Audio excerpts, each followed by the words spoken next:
একদিন সুলাইমান আলাইহিস সালাম জঙ্গল দিয়ে যাওয়ার সময় একটি পেঁচা তাকে সালাম দিল। সালামের উত্তর দিয়ে তিনি পেঁচাকে জিজ্ঞাসা করলেন, তুমি সবসময় একা একা গম্ভীর হয়ে থাকো কেন?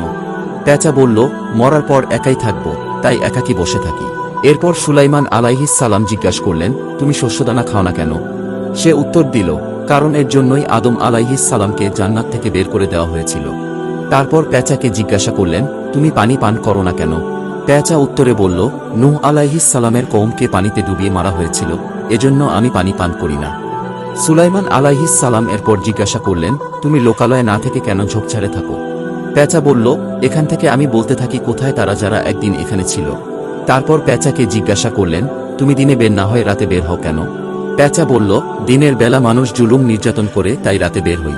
সুলাইমান আলাইহিস সালাম বললেন, তুমি যখন ডাকাডাকি করো তখন কি বলো? পেঁচা উত্তরে বলল, আমি তখন বলি, হে মানুষ, আখিরাতের জন্য তৈরি হও।